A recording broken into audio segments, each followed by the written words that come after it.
예, 사랑의 40일, 오늘 11번째 날입니다. 오늘의 제목은 감정은 중요하다입니다. 예수님의 삶과 사역 중에서 다음 이야기는 우리를 가장 혼란스럽게 만듭니다. 다큐멘터리 현장 파일을 읽어드리겠습니다. 요한복음 11장에 보면 예수님은 지금 막 나사로가 죽어가고 있다는 소식을 들으셨습니다. 나사로는 그의 누이 마리아 마르다와 더불어 예수님의 가장 친한 친구 중 한 명이었습니다. 예수님과 제자들은 예루살렘 교외의 작은 마을인 베다니에 있는 그들의 집에 종종 들리셨습니다. 예루살렘에서 도움이 필요한 사람들과 짐을 쏟아붓는 지도자들을 만나 시간을 보내시고 나면 그들의 집에 가서 여유를 되찾으며 휴식을 취하셨습니다. 그런 나사로가 지금 몹시 아프다는 소식을 예수님은 제자들에게 나사로가 이미 죽은 것을 알고 있다고 말씀하셨습니다.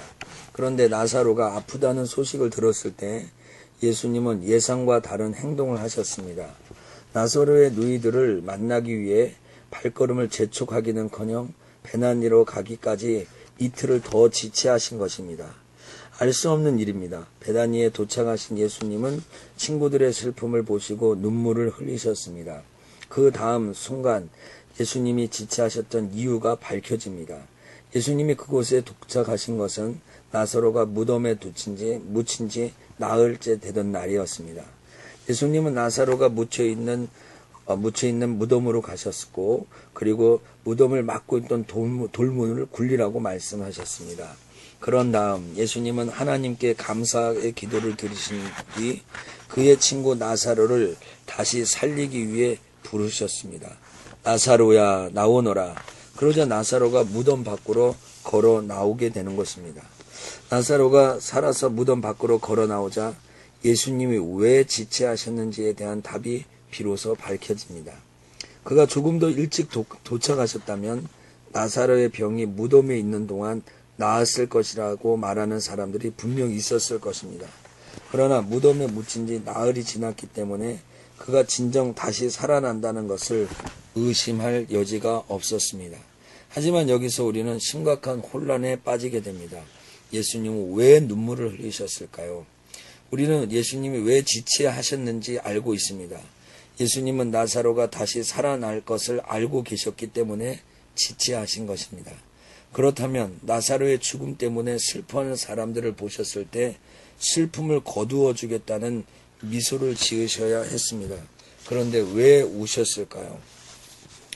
우리는 이 의문에 대하여 생각하면서 감정과 믿음, 관계가 서로 어떤 연결되어 있는지를 배워야 할 필요를 절실히 느낍니다. 예수님은 눈물을 흘리셨습니다. 나사로가 겪었던 고통이 느껴져서 슬픔이 북박치셨을 때도 있습니다. 또는 지난 며칠간 마리아와 마르다가 감당해야 했던 상실감을 떠올리셨을 수도 있습니다. 아니면 단순히 그 순간 느꼈던 죽음에 대한 자신의 감정을 숨김없이 드러내셨었던 것일 수도 있습니다. 이유가 무엇이든 간에 예수님은 무슨 일이 일어날 것인지를 다 아시는 것처럼 행동하지 않으셨습니다. 그분은 눈물을 흘리셨습니다. 자신의 감정을 진지하게 받아들이셨으며 그 감정을 숨김없이 표현하셨고 사랑으로 행동하셨습니다. 이것은 우리 대부분이 생각하는 예수님의 모습과는 다릅니다. 많은 경우 예수님은 마치 심오한 동양 종교의 모습처럼 그려지곤 합니다. 영혼에 대해 더 깊이 이해하셨다는 이유로 그가 마치 이 세상과 감정적으로 멀리 떨어져 계신 것처럼 잘못 인식되고 있는 것입니다.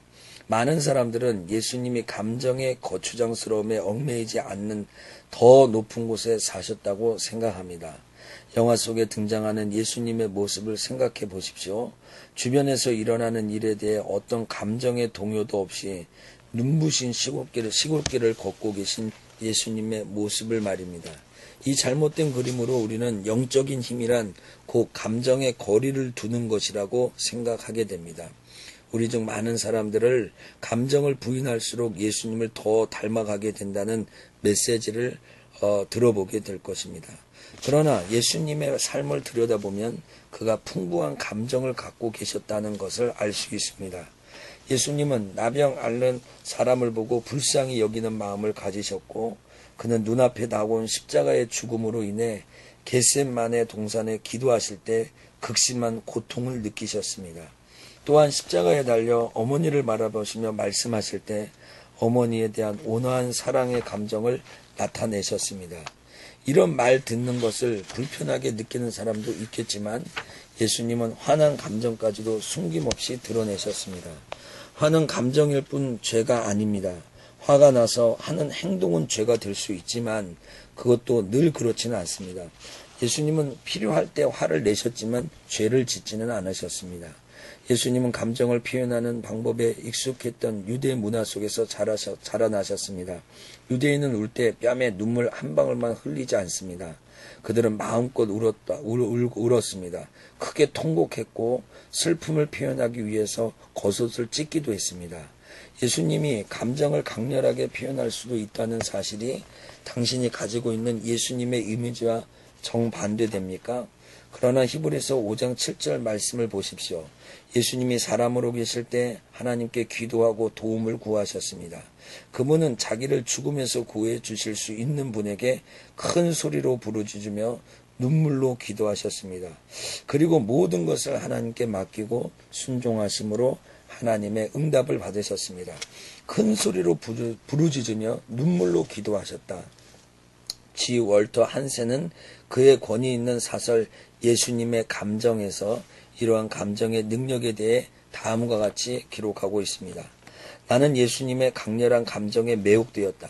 단순한 동정심의 가책이 아닌 애끓는 긍휼히 여기는 마음, 잠깐 스쳐가는 짜증이 아닌 무서운 분노, 조용한 눈물이 아닌 비통한 신음, 보일 듯 말 듯한 미소가 아닌 넘치는 기쁨. 예수님의 감정은 맑은 물이 흘러내려오는 산속의 계곡과도 같다. 나의 감정은 흙탕물이나 힘없이 흐르는 시냇물 같다. 예수님은 그에게로 와서 마시라고 우리를 초대하신다. 그를 믿는 목마른 사람은 누구나 그 안에서 넘쳐 흐르는 생수의 강을 마실 수 있다. 예수님의 감정 표현에 능숙하다는 것이 우리가 매력을 느끼는 것에 다가 아니다.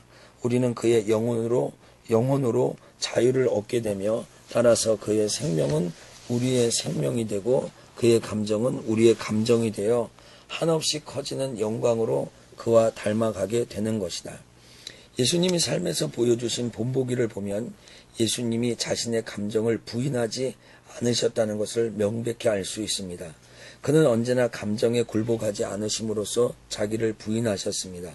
그는 자신의 감정을 매우 진지하게 받아들이셨고 우리들에게도 그렇게 하라고 가르치십니다. 그분은 우리에게 감정의 중요성을 인정하시면서 행동하라고 가르치십니다. 감정을 표현하고 해결하는 것이 중요하다는 것을 깨닫지 못하면 결국에는 감정이 당신의 삶을 지배하게 될 것입니다. 감정을 부인하면 하나님의 계획과는 다르게 그 감정이 당신을 조절하는 힘을 가지게 됩니다. 감정의 중요성을 깨달아야만 이런 감정들이 당신의 삶을 좌지우지 못하게 행동할 수 있습니다. 물론 감정 자체가 당신을 좋은 길로 인도할 수도 있습니다. 대부분의 경우 감정은 당신을 열채의 잔해 속으로 밀어넣게 됩니다.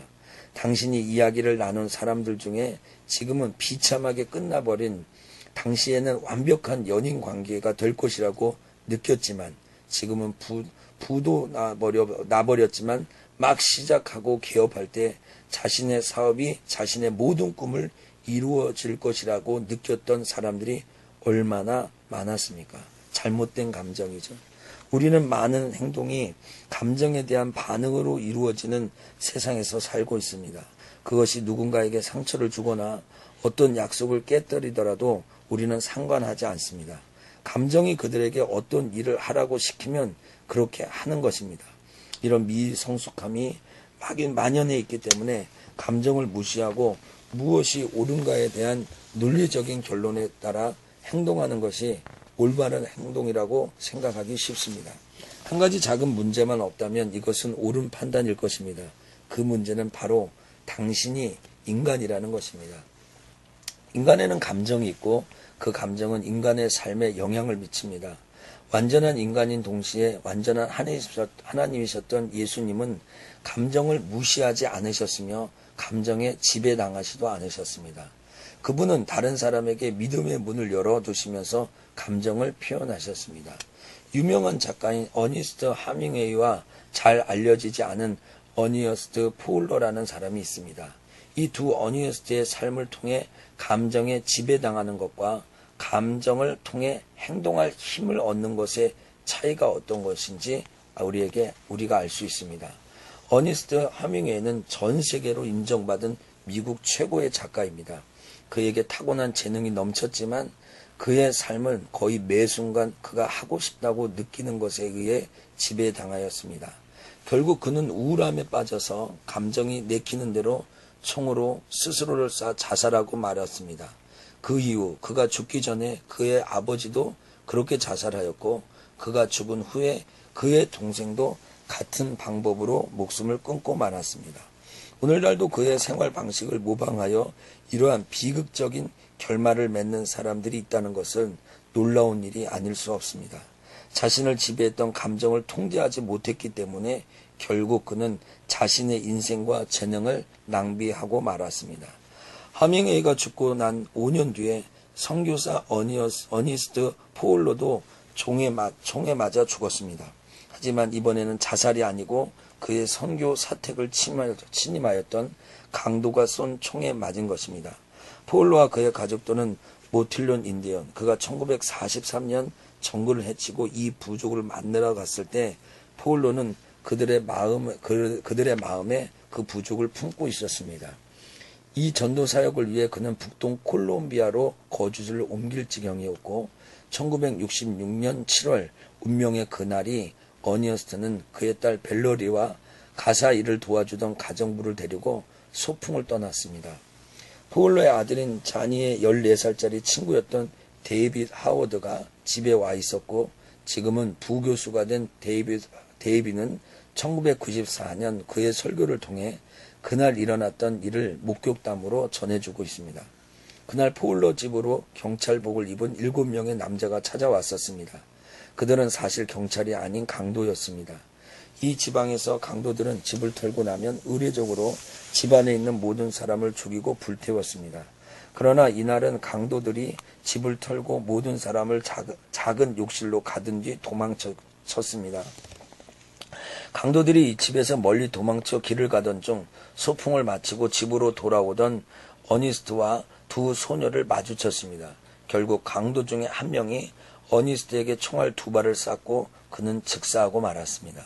소녀들은 무사히 도망쳐 포울러의 집으로 돌아와 모든 사람에게 무슨 일이 벌어졌는지 알렸고 가족들은 어니스트가 죽어서 쓰러져 있던 곳으로 서둘러 달려가서 시체를 안고 집으로 돌아왔습니다. 데이빗 하워드 포울러 부인이 장례식을 마치고 난 뒤 남편을 기리면서 했던 말을 회고합니다. 어니스트는 항상 급하게 서두르는 사람을 위해 길을 비켜주고 뒤처진 사람들에게 도움과 용기를 주기 위해서 뒤로 물러설 준비가 되어 있는 사람이었습니다. 하워드는 그의 설교에서 그때의 경험을 다음과 같이 요약하고 있습니다. 어니스트 포울러는 크고 작은 모든 것에 대해 충실했기 때문에 다른 사람과 다르게 행동할 수 있었다. 어니스트 포울러는 많은 순간 자신을 더럽히면서 그의 인생을 바쳐 다른 사람을 위해 섬겼다. 어니스트 포울러는 그리스도를 위한 사역과 다른 사람에 대한 관심에 죽음에 이르기까지 충실하였다.